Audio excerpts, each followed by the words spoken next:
In the harsh sands of Western Sahara, Khalid had everything a man could own, but his life was as empty as the desert winds. Until a small act of love taught him that true life begins only where love exists. Watch to see why.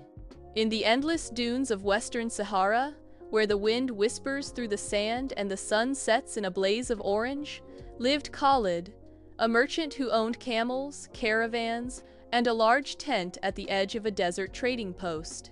Khalid had wealth: fine rugs from Morocco, spices from Mauritania, and a silver tea set from Algeria. Traders respected him, children feared him, and women avoided his cold gaze. His days were quiet. He would sip mint tea alone, counting coins, never smiling, never asking, never giving. One day, a small caravan arrived, nearly collapsed from heat. Among them was Aisha, a widow traveling with her young daughter, Amira, seeking refuge after their village was destroyed by drought. Khalid allowed them to stay in a corner of his tent, charging them a small fee for water and shade. At dawn, Amira would sit near the edge of the tent, clutching a small cloth doll, staring at the sunrise with wide, hopeful eyes, even in the harsh heat. One evening, Khalid noticed Amira digging a small hole outside the tent.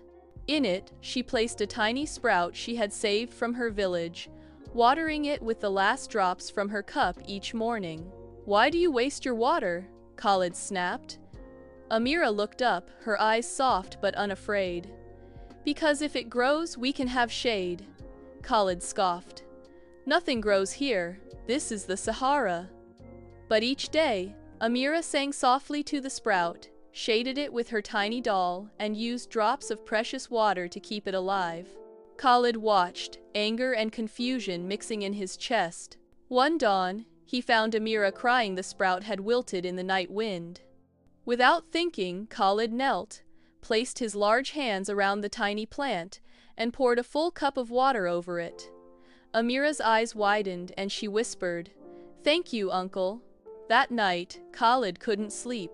For the first time, he remembered the mother he lost to fever, the friend he pushed away for debts, the laughter he had shut out from his heart. Over the next weeks, Khalid ensured the sprout was protected, placing rocks around it to guard against wind, shading it with his rug during the hottest hours.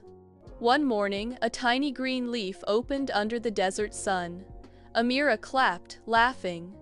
Aisha's eyes filled with tears as she looked at Khalid. "You have brought life here." Khalid felt something move within him, a warmth that had nothing to do with the sun. And for the first time, as the wind passed over the dunes, Khalid felt alive. A loveless life is like a dry tree trying to bloom in a desert. But when love touches even a single leaf, it can turn the harshest desert into a garden. Moral: a life without love is like trying to bloom in a desert without rain. Love alone brings true life. Humorous touch. When Amira saw Khalid bringing water for the sprout, she giggled, "Uncle, you're like a big cactus finally giving water."